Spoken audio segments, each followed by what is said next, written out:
Hi everyone, welcome to the webinar. We'll start in about a minute. We're just allowing everyone to log in and get ready to see the screen and the presentation.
Well, good morning and good afternoon to everyone, and welcome to the Power of Digital Printing, presented by PAC and HP, and welcome to our fall sponsored webinar series.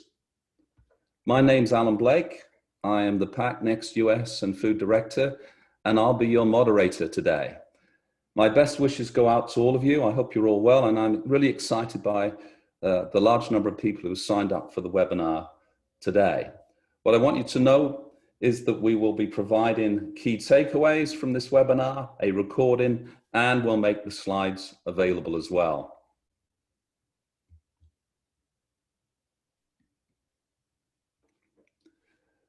We have some upcoming webinars. Go back to that.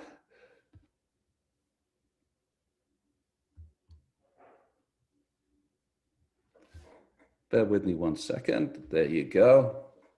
We have an upcoming webinar, and this is on September the 23rd, so please look out for this and sign up. It's PAC and TRIAC together presenting using lifecycle analysis to track your packaging sustainability. And we'll have several other webinars as part of this webinar series coming through September, October, and November.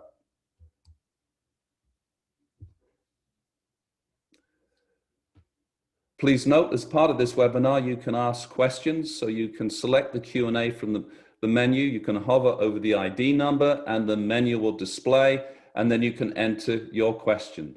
And we will do our utmost to answer all of the questions that are asked. And if we can't get to all of them, don't worry, we'll follow up as best we can with you either directly or through the key takeaways. So please welcome our speaker, Aaron Sniker. He is the Business Development and Brand Manager for Executive Accounts at HP. Aaron has a broad understanding of digital value in consumer marketplaces and converter brand relationships from his time in the packaging industry working for a major global converter. Aaron focuses on driving digital value in impactful ways through total cost of market ownership and continued consumer interaction in his current role with HP. Aaron works directly with some of North America's premier digital users and brands to push the envelope on concepts which lead to consumer retention and brand loyalty. Please welcome Aaron and the power of digital printing. Over to you, Aaron. Thank you, Alan, and thank you, PAC, for having us on today. I understand we have some people from all around the globe, and we have quite a few experts on the line with us today. So I appreciate the kind words, and by way of introduction, I'll let that stand and we can move directly into some content, because I think it's important that we understand that the power of digital printing has a lot of different avenues that we can take.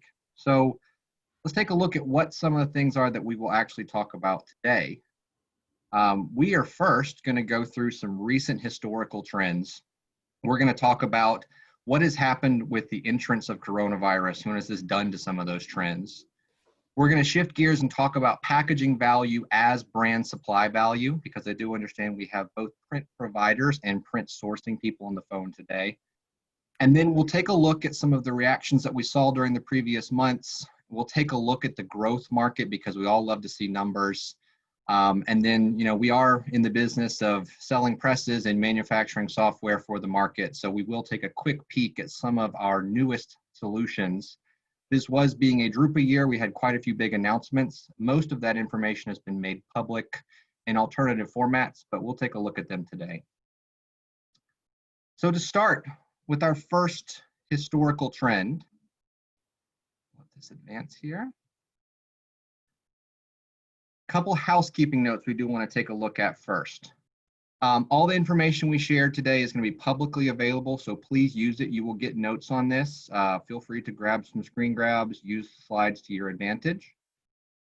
The ideas we're going to discuss today are not limited to the product lines being shown. We will show some examples of some very neat packaging that's out in the world, but digital as a solution is all encompassing. So although you may be in the corrugated market, don't be discouraged if you see a flexible packaging example, and vice versa. The solutions we're talking about are independent of their technology or their decoration. We unfortunately are not going to be answering any pricing-based discussions in a public forum. We have like I said, we have suppliers and those who are supplying, so we don't want to make sure we tell anybody's secrets. But if you need this, please ask in the Q&A. We'll get you connected to the right person. And then two concepts I want to keep in mind. There is no such thing as a digital job. It's a solutions tool in your supply chain. So we may be thinking about this as a numerical crossover point. We may be thinking about this in terms of, does it have variable or not? I think as you'll see, we go through the solutions, it's not necessary that we understand where it is a digital fit, understanding where the solutions play. I would bet that some of them will end up on a digital press because of that. Some of them you can still accomplish on your traditional printing assets with digital in complement. And then lastly, we want to eliminate cheap, fast, and easy from your vocabulary. Your position is one of value. I've seen too many people who have purchased digital assets or start to use digital assets with these three forums in mind. And I think it really does a disservice to what we're going to talk about today. And then focus on translating value in every discussion. I think it's not enough for us to say we have a press that we can do digital or a press that we can do variable on. We need to help understand what that means to the supply chain, and we'll look on that today. So that's really what I want you to focus on, is translating the value, not just listing what the press can do or what digital can do. So first, we're going to look at three historical trends. And I say historical because they are very well established. It doesn't mean that they have finished their course. These are all still true, but I wouldn't necessarily call them future-facing trends at this point. And first, obviously, our run length decreasing. We know this. We're getting more SKUs, we're getting shorter volumes, we're getting quicker turns. The real reason for this is an effort to limit the risk throughout the entire supply chain. We're looking at ways to reduce the obsolescence. There's a couple stats I want to talk about that make this paramount. In the past 10 years, there's been a 63% increase in available products at a typical North American retail store, but there's only been a 7% increase to population. And that trend in retail is actually moving forward with smaller storefronts all at the same time. So we've got about 60,000 SKUs which rotate through a store shelf, and brands attempt to stay relevant, and retail is quicker to pass the burden to brands to use the space or lose it. We haven't physically gone through and replaced with 60,000 individual SKUs, but the seasonality of them, the quickness for us to be able to move on to the next piece, has allowed it for 60,000 SKUs to be in place within a store in a calendar year. And so we're starting to see a large clustering of print runs in around probably the 3,000 to 5,000 meter range, or under 10,000 linear feet. And it's not so much that we're doing these with the expectation that we will print here until we grow larger. Entire go-to-market strategies are focused on staying in that run length perspective, because it's about a 30 to 45 day outlook on what's going to be relevant in the marketplace. Next, the personalization is king. This is all basically in an effort to reach millennials. And you see the example of Coke up on the screen, which is one that I think has been well discussed, and we won't spend any time on it today. But we've seen this used in so many ways. It's really because the balance of purchasing power has begun to shift to millennials and Generation Z. And we've seen this demand for more nuanced ways, which we'll discuss later, as kind of a lifestyle personalization, not just a name, a date, or birth type of thing with the personalization. The big brands have built on this expectations into their product offerings, like you see in this Coke. This is why they're on their 7th year in a row of doing the personalization campaign during the summer. But smaller brands have actually migrated to personalization in some form as their overall go-to-market strategy. And then our last kind of historical trend is packaging is the 6th P of marketing. I'm not sure who it was that made the 5 Ps of marketing what they are product, price, place, promotion, and people. But I've always felt slighted from working in the packaging industry that we weren't included in those Ps. It just fits alliteratively so well. Also, when we look at what packaging does, it has the power to unite all of this. We're using it for protection of our product. We're using it to demonstrate that the appropriate price is set. We're using it in its retail space as display. It is paramount to our promotion because it backs up what our marketing message might be. And from a people perspective, this is our only way to connect directly with the consumers if they've bypassed every other media outlet. So packaging being exclusively part of this promotional, of this way that we go to market is really set in stone at this point. So what's changed? And I'm going to say this by basically saying we're entering an accelerant. We're pouring gas on a fire here. These trends have continued, but we've added a rapid erosion of trust. And that's really what this pandemic has done to our marketplace and our consumers. We didn't do anything to really affect the actual supply chain. There are some instances where we've had limited supply or stock of things coming overseas, but by and large, there is an abundance of most of what we use in the consumer space stored within the supply chain. But our lack of trust that it would be there for us caused everybody to rush out and find new ways to pull this forward and really created kind of some of the buying panic that we saw. In addition to some of this just raw revenue growth that we saw in terms of some of the volume in the packaging space, there were 4 consumer behaviors that kind of just instantly, almost overnight, became modified. Things that we typically would have said were false instantly became true. So we're going to take a look at those real quick. Number 1 is the boomer generation won't adopt online grocery. Although they were largely forced to try it for the first time, there are significant dollars being diverted away from brick and mortar retail, and the experience is teaching a whole generation about choice in product. This is significant because the boomer generation still controls the largest portion of disposable income in North America. Brand equity is paramount to product function. This is also no longer as true.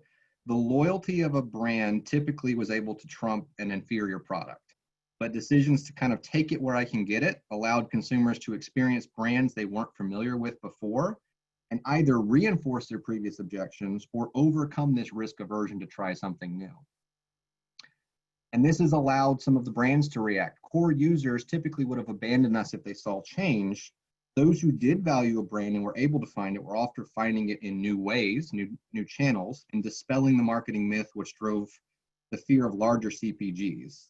This actually could be bad news for small to medium businesses. They were kind of counting on this migration from large brands, but it will drive change one way or another. And then our last one is e-commerce as a separate platform from retail. And when I say retail, I mean in-person retail. These 2 strategies were often run in parallel, but the opportunity to discover with little penalty of time has forced companies to kind of find this omnipresent approach to retain new customers and placate their existing. I think it's important that we understand this opportunity cost of time. Typically, if I knew where to get a product, I would go and I would purchase it. When I'm forced to look, oftentimes I'm looking in what I would call downtime or spare time.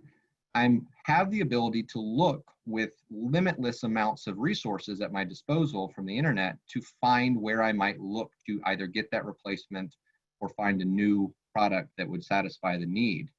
And this has driven a very large and very quick increase to e-commerce space. A couple of things that I find interesting in this is just during the COVID-19 over the past 6 months, e-commerce for grocery has actually jumped 6x. We're anticipating that this market is going to finish the year at 11% of total consumer spend. It was anticipated that it was going to actually hit about 2 to 3% of total spend in this calendar year. So we've effectively tripled it, even if we see a regression by half. So that's a huge number. We've shifted this trend of moving to online forward, maybe 3, maybe 5 years. And it's not just the Amazon effect of this. The direct-to-consumer market is positioned to finish the year up 24% to reach 17 billion. So this means about 95 million unique direct-to-consumer purchasers. So for all those that are purchasing online, 46% of them are in some way, shape, or form purchasing directly from the brands who provide the service with the product, which I think is huge. It's giving some of the power back to small to medium businesses that were feared to be lost to Amazon, essentially just replacing Walmart in the retail supply chain. This is also allowing these small to medium brands to kind of micromanage the way that they go to market, which we'll see some examples of in some of the coming slides. So what have these consumers done as we come out of coronavirus? You know, right now, and I put this with an asterisk because in some countries, we are past the pandemic. In some countries, we are right in the middle of it still. But consumers have nested or did nest. This at-home purchase of trusted brands was something that brought them comfort. But as people had to go and find new places to get it, this unlimited discovery was giving people new experiences. And this rapid positioning and speed to market was really something brands were able to go after without real risk, but it's kind of an ROI nightmare for traditional advertising. Did I just acquire a new customer, or did somebody just use me while they had an immediate need? In the near term, or as we're coming out of this, this is really about a return to discretionary income. Everybody tightened up their wallets and their purse strings. So as we start gaining some ability to trust that we're past the pandemic, we get to spend a little bit more money. And these small transactions with these new ideas we've learned are kind of our first step at regaining freedom, even if we can't travel and do some of the things we typically would have done. And we've rededicated this to our lifestyle identity. We found what we really have been comfortable with at home, and we've purchased products and services which help back that up. And then we'll have a realignment of what this brand equity means, and is the monetary value I'm exchanging for this worth it? And that's true in the supply chain as well. These supply chains that were built over the previous kind of economic boom of the past 5 to 7 years are really going to have to redefine themselves. And lastly, as we go into our future state, this is about expanding on learned experiences. No matter what happened during the previous 6 months, we learned something that we're never going to repeat.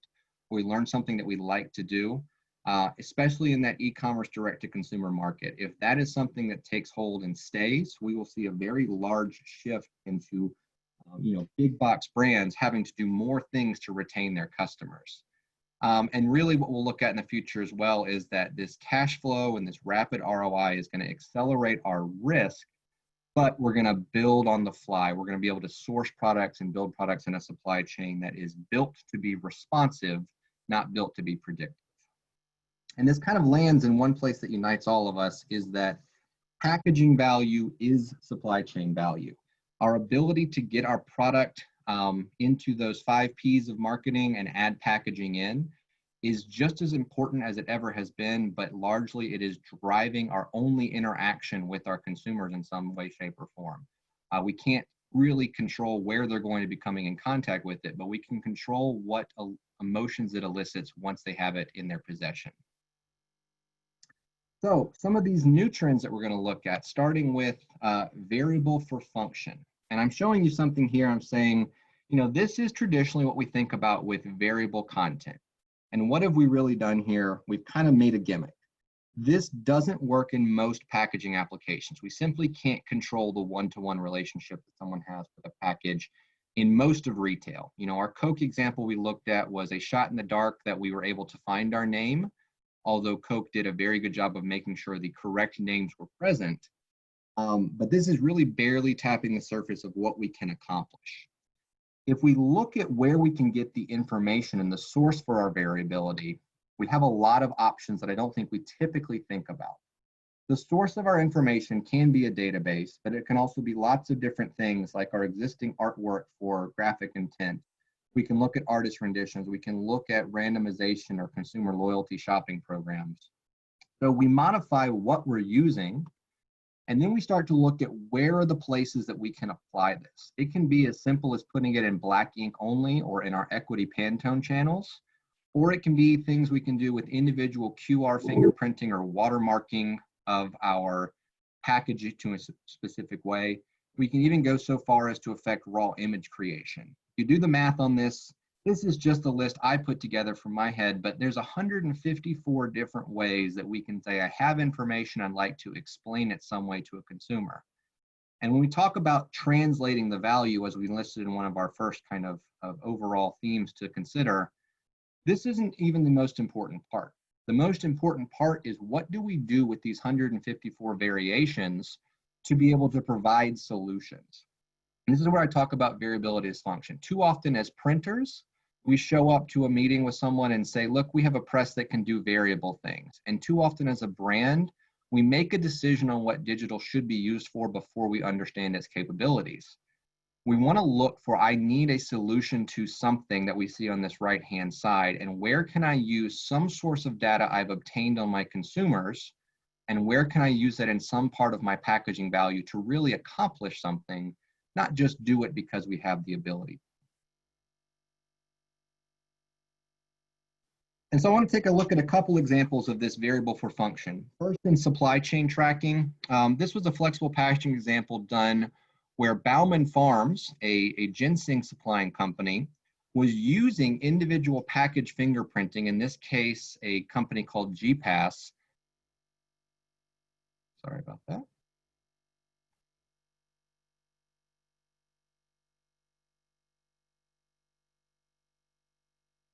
Lindsay, I'm not sure if your screen is still active, but I've lost control somehow.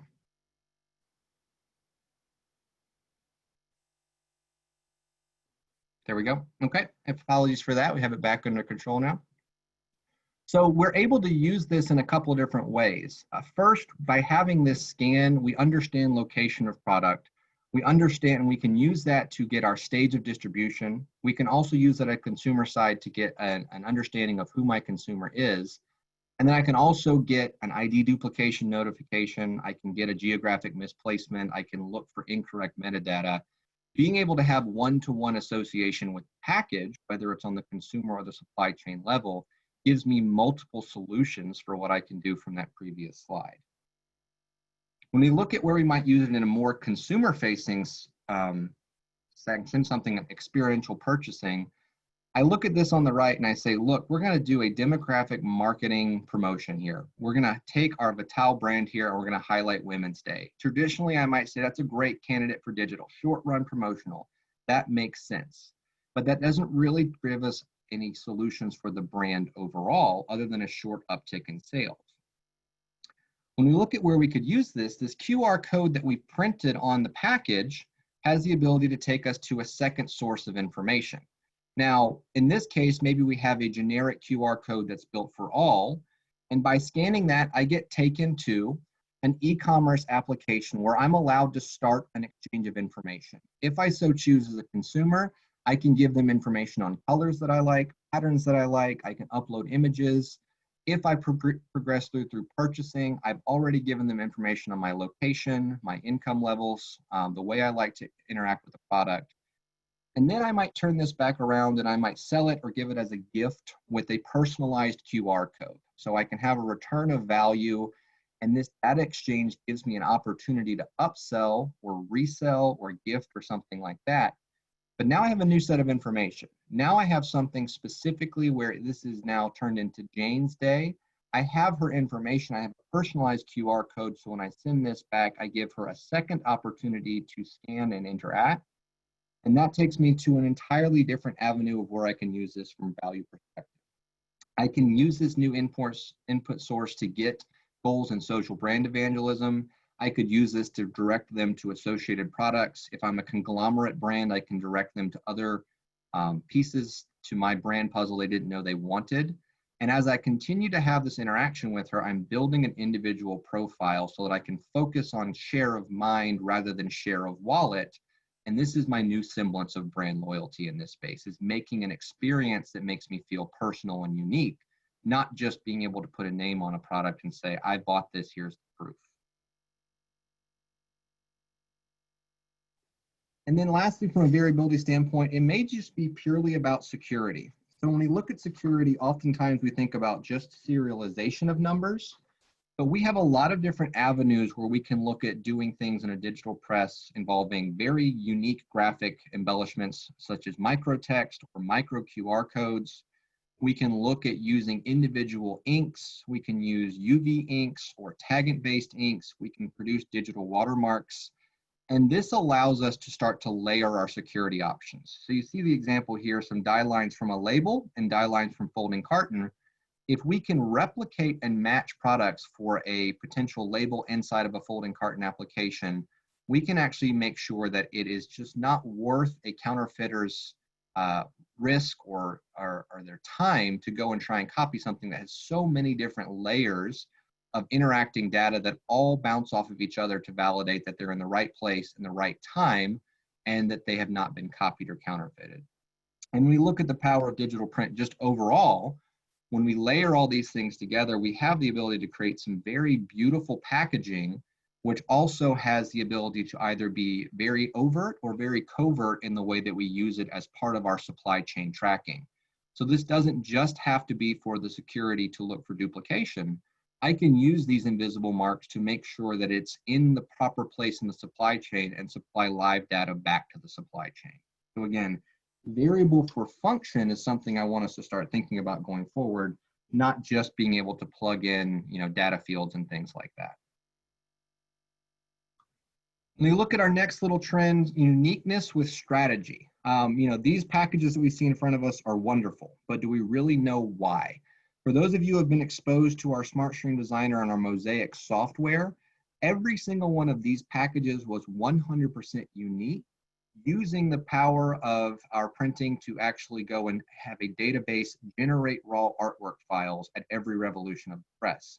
So it's great and it's an accomplishment in itself, but Nutella did this specifically because they educated the market on why a hazelnut chocolate spread was something of value to a consumer. And as we often see in private label, they were very quickly copied and they were positioned at a lower price point. So Nutella used this as an avenue to be able to reinforce that they were the premium product in the marketplace and establish a sense of kind of brand loyalty and excitement. They sold through a 30-day supply of their typical use products in less than 7 days. And it really helped bump this, put this notion in the consumer's mind frame of, I need to buy Nutella because look at how beautiful this packaging is. And it reminds me that Nutella might have been a preferred product to begin with, and I migrated because of a cost decision. I've migrated back because of something that I saw on the store shelves. Will they stay or not is kind of up to the product inside the container, but at least it gave Nutella the opportunity to reclaim market share. When we look at doing this 100% uniqueness, again, we want to make sure we do it for a reason. And so I want to tell a story here about Scratch Labs. Scratch Labs was actually a sponsor of a Tour de France professional cycling team, the Education First Pro Cycling Team. And in itself, that makes sense. They're speaking to the right audience. But when we talk about native promotion enhancement, I've paid for a sponsorship. What else will I do with this? You'll notice from the jerseys that we have here that they're kind of a unique looking jersey. In fact, they actually got credit and press time specifically on these jerseys because they were one of the first teams not to use just a very blatant individual color. And it was noticeable. When you're in a peloton for the Tour de France, cameras are trained on a group of jerseys, they instantly stuck out. So because Scratch Labs was already using digital printing, in a matter of a few days, they were able to switch their production into using this uniqueness to replicate this press that they were getting. And so they didn't have to increase what they were doing from a sponsorship standpoint. They didn't have to pay a premium amount to get better placement, but they were able to take the raw value of what they had done and translate it back to their individual consumers.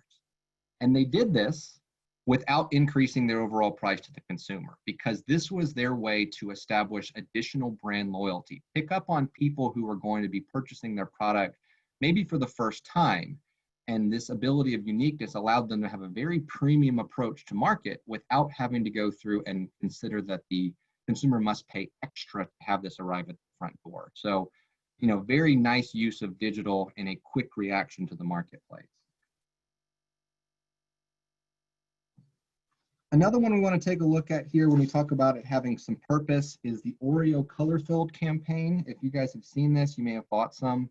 They did this in North America and the United States as a complement to non-retail. So basically, Oreo doesn't have much competition in the retail shelf space. I don't need to do a lot to affect the decision for people to pick up chocolate sandwich cookie. But if I can get more money out of that individual purchase for a better experience, they launched an online campaign where you could log in, you could select a backdrop, you should do some nice clicking around to be able to get your colors filled in the package. And I created a package of one, and I sold this at a 3x price point. I'm not 100% sure anyone has ever checked to see if there's cookies inside, because every time I see these packages, they're always displayed on someone's mantle or kept in a keepsake box along with Christmas or holiday decorations, because everybody's so excited to get that package. So in the United States and North America, it was a great way to get a little bit of extra exposure with my existing users. When we transitioned to where was the real purpose in this is when they launched this product in Canada, Mondelez and the Oreo brand does not have as much of a competition stranglehold on the marketplace. You know, there are other things in that marketplace that would satisfy the need for a chocolate sandwich cookie, and people haven't identified Oreo as the only opportunity. So when they launched in China, they took this same concept but built a very aggressive front-end marketplace, and then they switched it to the exterior folding carton package so that as it's traveling through the supply chain, as it's being ordered and picked up, it's establishing this brand loyalty. And then inside, I've used my traditional blue packaging so I can start to establish this recognizable brand to a new user base. So very impactful in the fact that they were able to go after a new growth market, and they assigned the risk of going to that growth market to the user themselves, creating a pull instead of a push. I see lots of different small to medium brands using this on ways to say, I need to move out of a natural food store into a more national reach. What can I do to modify my experience so this can be a drive-first manufacturing process?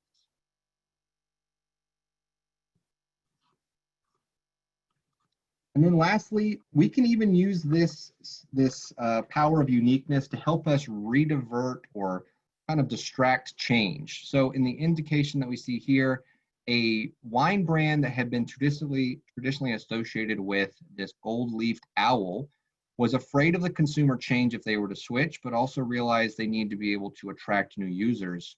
So when they went from a switch from a glass bottle on shelf to a folding carton application to give a more premium feel, they used this uniqueness to be able to highlight this shift on store shelves. You could also use this if you're using it for an opportunity to distract people from a shift to a higher price point or an ingredient shift or possibly less product fill within a package.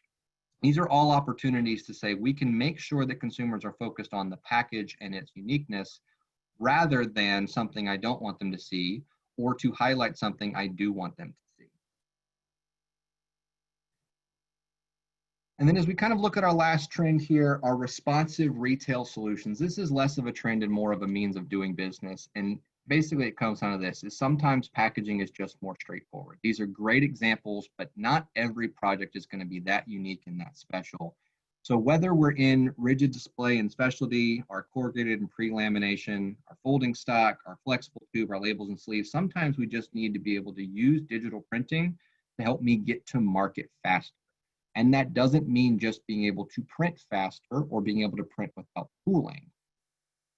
So if we look at an example here, when we talk about the coffee market and the bulk coffee market in retail store shelves, and brands are asking one question essentially, is why won't millennials buy my coffee? You know, they're too busy getting lattes down at their favorite coffee shop, typically Starbucks.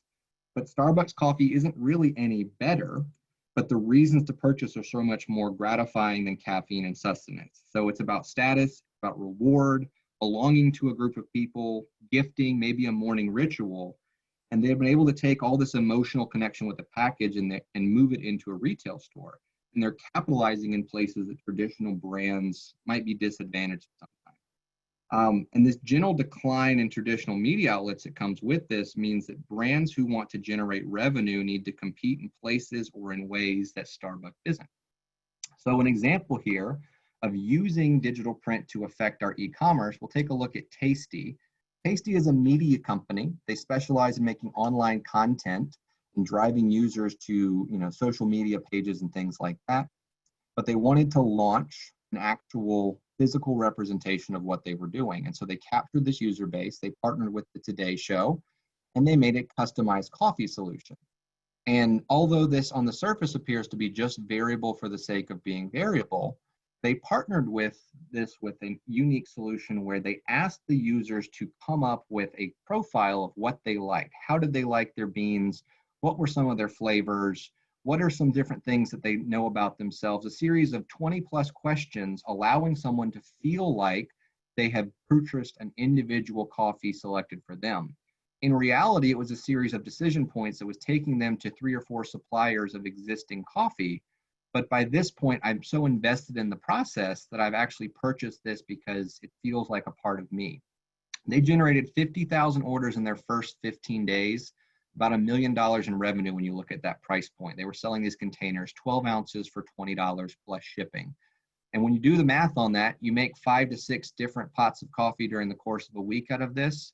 You've reached a price point very similar to someone who might buy a $5 latte every day from a Starbucks. So looking for ways to take this experience and this data they had, this user profile data, and turn it into something physical that they could actually compete with.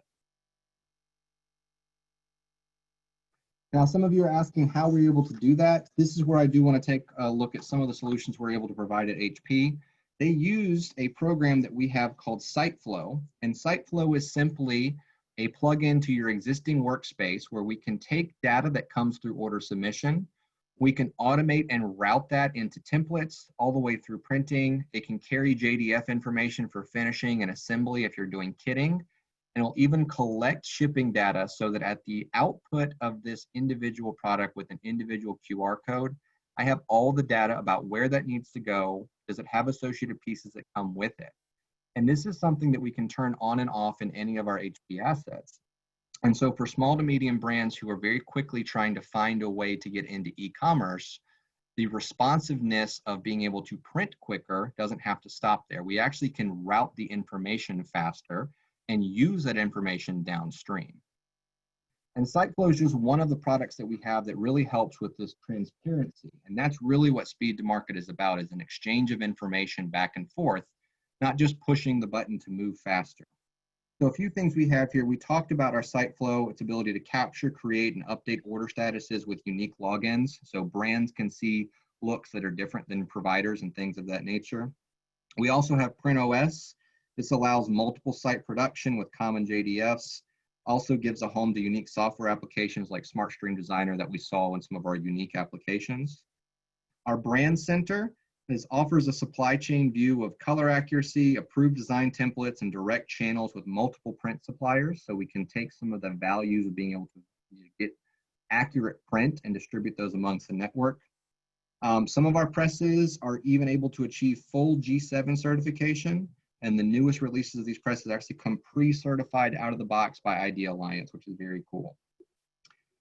And then once a brand spot color is set using a program or an internal calibration like our Spot Master, we're actually able to run continuous color calibration on our presses, some of them being able to make adjustments on the fly to retain that color value we look for.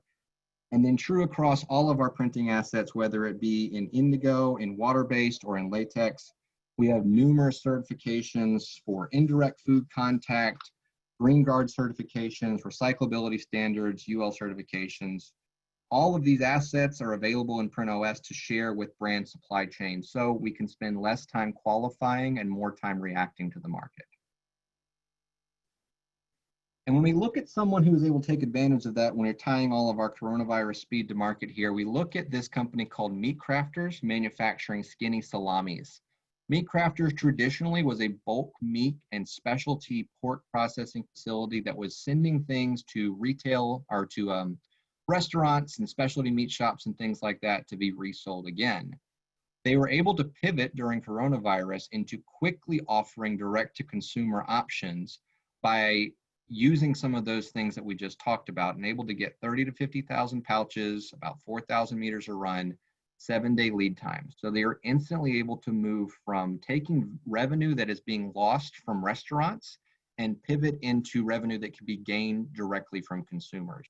And I think this is something that we saw a lot within the packaging space, which is why I think this is a great audience to hear this message. When we want to look at some raw numbers, during coronavirus, when we first started here, the beginning of May, NAPCO Research put out a survey showing the decline in trending 30-day sales. We were able to look at the exact same time frame on our indigo printing assets, which is our flexible packaging, our folding carton, and our labels. And at an exact same time frame, our labels and packaging market is growing 33% versus a 15% decline in the overall market. We fast forward to the end of July when these numbers were updated. The labels and packaging market had largely recovered, showing just a 1% decline overall, but our indigo users were still 26% above their 30-day trending sales.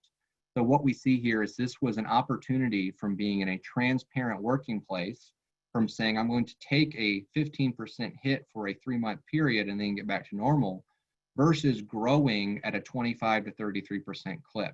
And the ability to retain that as future business is something I think that a lot of these indigo users and a lot of these packaging market people will be able to count on in the future, especially as some of those consumer trends start to solidify themselves. And as I said in the beginning, we wouldn't be in a webinar if we didn't exchange some raw numbers. So here are some numbers from Smithers Pyra and the future of global print. What we're looking at here in purple is the analog growth rate of all of these verticals, and in green we're looking at the digital growth rate. So we're actually going to take a peek here and see that every single market is in a positive function on the digital side, with the exception of transactional. And in the transactional space, if you actually separate that into inkjet printing versus all other types of printing, inkjet printing is still positive as well. What we're focused on today, though, obviously is the labels and the packaging space. Most of our audience is in North America, so we're going to take a peek at what the labels and packaging market is doing in North America alone. And this is where we see the real value. Taking a lot of those historical trends about run sizes and a lot of the transparency trends that we've looked at in terms of being able to quickly adapt. When we're looking at this for 19 to 24, we're going to be seeing that digital print is outpacing traditional print methods, at least by double in all facets and sometimes as much as 4x. A lot of this has to do with the fact that in the labels market, which is very mature, the assets to help facilitate this market shift have been around for almost 2 decades at this point. On the folding carton, flexible packaging, and corrugated side, these assets that have been specifically tailored for this market are maybe 5 to 7 years old at max, more in the range of 2 to 3 years old when you look at real deployment of platform. So we will see that these growth numbers are going to mimic labels. And in the labels space, we've now reached in North America about 11% of the total labels market is now printed digitally, where folding carton, flexible packaging, corrugated is still hovering around the 2% or under number. So I think this growth is real. And even though these numbers were put together before coronavirus, I think that it's taking into effect and capturing those historical trends as the reason for digital growth. I expect to see these even jump higher as some of these more recent trends and some of our reactions to the new way we're going to be entering an economy going forward is going to take place. So to look at the assets that we have at HP before we get to our question and answer session here, and we're looking at our DRUPA portfolio, we're looking at 3 kind of distinct avenues here. First, our labels and packaging side. From an ink standpoint, this is our liquid electrophotography inks. We have a very wide range of process colors, spot colors, silver inks, fluorescent inks, lots of different avenues here. If you haven't seen digital inks in the past 2 to 3 years, you're really missing out. But the real value here is we've taken the same type of ink disbursement and we've now attached it to press assets, which are specifically geared to attack markets and provide solutions within folding carton and cards, within flexibles, and within labels and sleeves. The Indigo V12 you see in the bottom right, that was our large announcement at this past DRUPA. That press, once it is operational in late 2021 or 2022, will have the ability to run at 400 linear feet per minute in 6-color mode and 200 linear feet per minute in 12-color mode. And it's going to be using the exact same ink technology that we've been using in the very mature 6K and 8K. So we're losing none of the value of digital print, but gaining the speed, which is always something that we've been asked from both ends of the supply chain to provide more of. And I do want to give a quick shout out here because we have a couple of these guys on the phone today. Allcard, who I believe is in Cambridge, Ontario. They are the newest recipients of one of our HP 30,000 presses. I understand they're now fully operational, and I look forward to their ability to apply some of these solutions we talked about today into the marketplace. So up and running. If you see them in the chat log today, give them a shout out. Very proud of them being able to get up and running so quickly. Installing a new press during a pandemic time is no easy feat, and I wish them the best of luck. Our corrugated side, we're looking at a couple different ways. We have short run display where we're using individual board sheets and being able to move image carrying devices over top of those for stand up and display, things of that nature. If we want to go full post print on boards, our C500 press is doing massive amounts of boards at 1200 DPI, extended gamut printing directly onto finished board stock in a lot of different varieties. And then if we want to look in the realm of lamination or pre-print going into a corrugated machine, we have inkjet solutions for that as well. Continuous page-wide applications using extended color gamut. This is really taking some of that value that we see in the labels and packaging space and applying it directly to something that sometimes is in our big box stores, sometimes is in our shippers. But the print characteristics of this versus the traditional and the speed to market aspect of it is really going to be part of what drives that 23% combined annual growth rate we looked at on a previous slide. And then if we're looking at our ways to impact our, maybe our short run, our prototyping market, some very specialty and niche aspects, our latex ink set, which is relying on our thermal inkjet heads, but is using a different form of ink. Our new R1000 and our R2000 are providing us with rigid and roller roll applications to really put our ink set down on pretty much anything that we can fit through the feed system. Cartons, board, honeycomb. The other thing to this is that it's a safe, durable, latex-based ink. So we have our UL Ecologic certifications, our Green Guard certifications, and our Zero Hazardous Chemical certifications.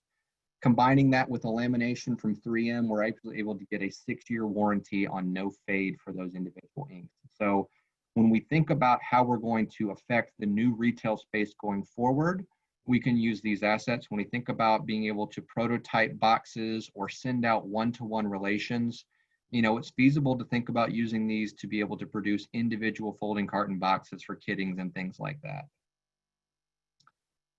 So as we finish up here, I want to remind you guys of some of those things. Don't think about digital as a spot within our printing platform and what does it make sense if it's short enough.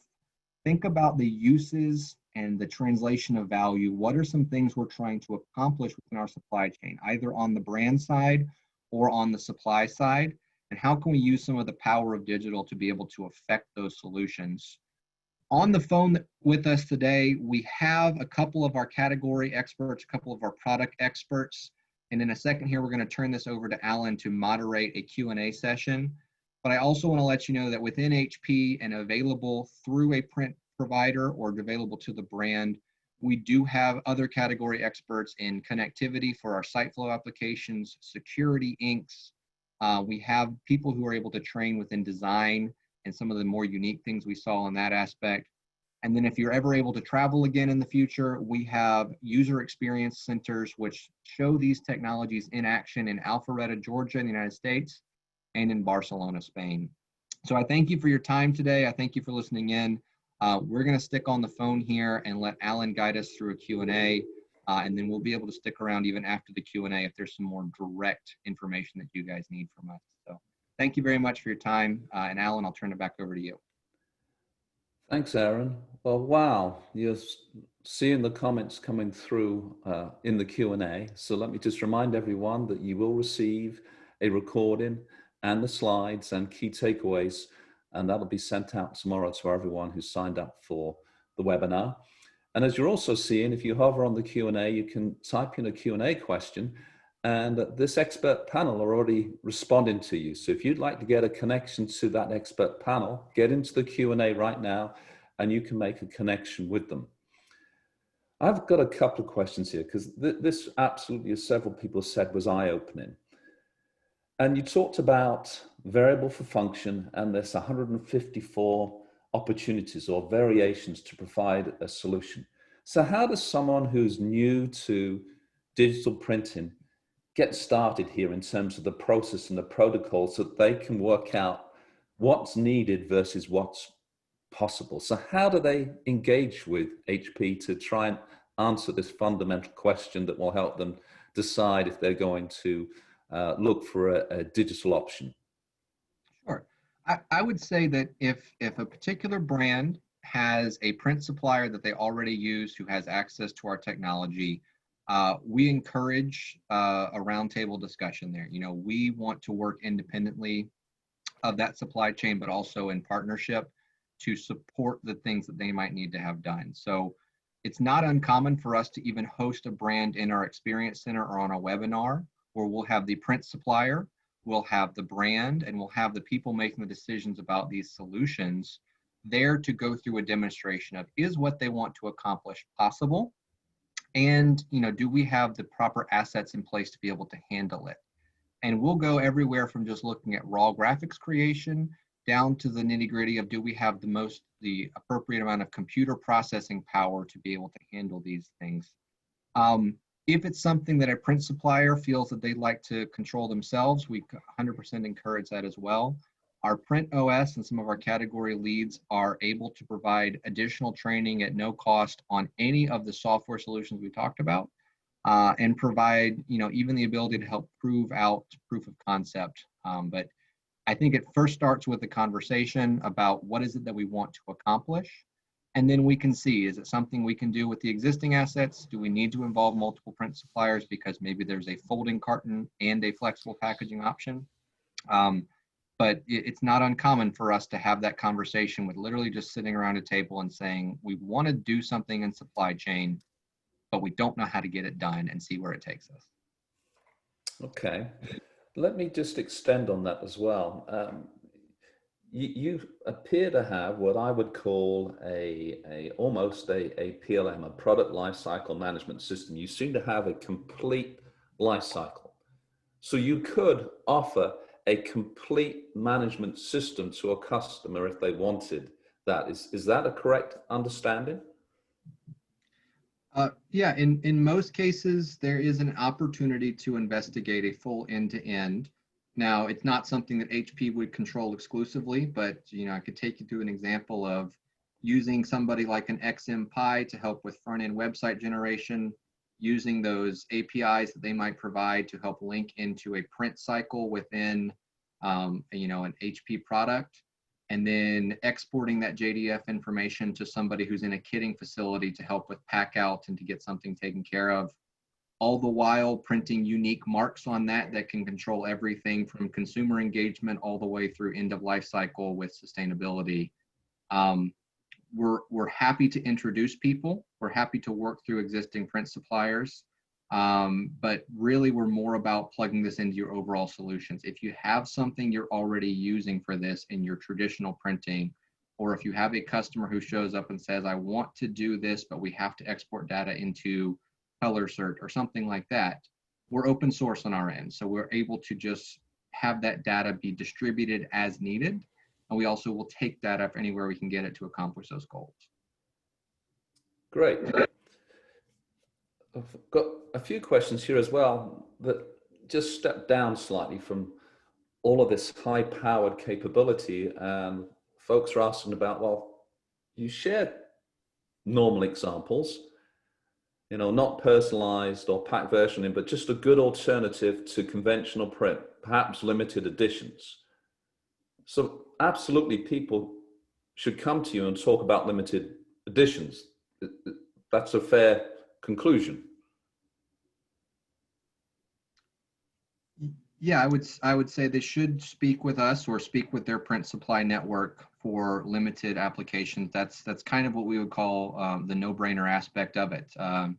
If you have something which needs to be done in any fashion, which the traditional means of minimum order quantities or procuring toolement or design limitations are impacting your speed to market or impacting the worth of the adventure, then digital is a great fit for that. And if some of those values extend into higher volume applications, a lot of times we will see that the value that we create in those first steps translates to becoming integral to the absolute success of the supply chain, and things will stay digital because of the uniqueness needed in security or because of the uniqueness needed in individual supply tracking. And we'll see people migrate to some of our faster, wider assets so that it can stay digital while still getting the same treatment as we would traditionally in an analog or a conventional print market. And then we also see people coming the other way. You know, something's been printed conventionally for years, but we're starting to diversify. We're starting to reach end of life cycle. We're starting to maybe look at relaunching. We'll see people that will use it as a phase out characteristic and then a ramp back up in the relaunch process as well. So it doesn't always have to be just unique and special. Sometimes it just makes sense from an actual procurement standpoint. Okay, one final question, Aaron. Digital, synonymous with circular, how do you look at your overall solutions here and how it fits with the circular economy? Sure, so like such as the MacArthur Foundation or something of the sort? Yeah. Yeah, so we do have, we are a member of the MacArthur Foundation. You know, we are a member of a couple different organizations on the sustainability sides of things. On many of our ink sets and many of the substrates that we print on, we're able to conform to country-specific reclaim and the ability to pull post-consumer waste back out of the system. We do have some life cycle analysis, which we've done. I saw that your next webinar is specifically about life cycle analysis. We have an example in the flexible packaging market where we've gone through a life cycle analysis all the way up until we put the product in market in comparison to flexographic and in comparison to gravure print, which I think would be a great place to share it. But a lot of the value in the supply chain from digital comes with our ability to completely eliminate tooling and the waste and the chemicals it creates, ability to reduce the amount of steps we have to take to be able to produce a product and reduce the waste. And then the obsolescence factor is something I don't think we pay enough attention to as a brand, is understanding the value of how much we have to print in advance and hold to chase piece price, when in reality, if we end up throwing that away or taking extra warehouse space or extra transportation just to accumulate a mass amount of product that may or may not be used, I don't see that used in life cycle analysis as very much. I'll actually be attending next week as well, because I think that typically gets discounted as that wasn't part of the production process. And I truly believe that if you produce it and throw it away because it wasn't needed, it needed to be counted as part of that production process in the first place. Okay, that's great. Aaron, we're reaching the end of this now. I'd like to open it up to you and any of the other panelists you have with you in terms of any final comments you'd like to share with the audience. Sure. Well, again, I do want to thank you guys for spending the time on with us. And before people start to drop off, I will say that, you know, we have the ability to stay on the phone here for 5 to 7 minutes longer, as long as Alan will allow, and answer direct questions as they come up. You can see we have people here from Latex, from Indigo. We have the ability to answer corrugated questions. We have the ability to answer business questions. But my biggest takeaway from this is look at the value that you want to provide as a print supplier, and look at the value that you are trying to obtain as a brand, and figure out what it is that would help you get there. I guarantee you that there is a solution somewhere within the printing and packaging supply chain that will get it done. And if HP happens to be part of that solution, then we're happy to help. We want to advance these causes. We're not just trying to go through and convert existing print into digital print for the sake of doing it. We want to do it with some value attached to it, as we talked about on that one slide with variable for function. So have that be the central portion of what you plan to do. Where is this growth in your company coming? Where are you going to find those solutions? And let's piece together a map of what we can do to help affect those on both sides of the coin. Aaron, absolutely fantastic. We still have some folks hanging in there. So what I'll say to these participants who are still there, look, we are due to wrap up, but we're going to run a few extra minutes. And the reason we're going to do this is I'm seeing a lot of exchanges in the Q&A where the HB expert panel here are answering questions and creating connections for you. So if you'd like to get a connection right now or ask a question right now, we'll go a few more minutes to allow you to do that. But of course, I understand many people need to go on to the next Zoom meeting. So just please know we're doing this to accommodate any final questions or connections you'd like to make.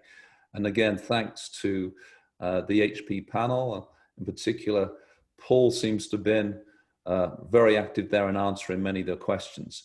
And then I'll just throw one other question out there, Aaron, because I've seen a couple of questions here about inks. And I know you talked about Green Guard, but there are questions around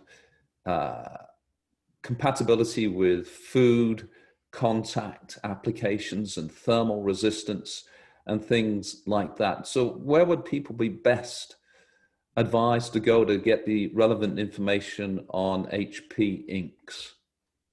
Sure. So we do have, through this PrintOS marketplace, all of our certifications are there for those who need to see them.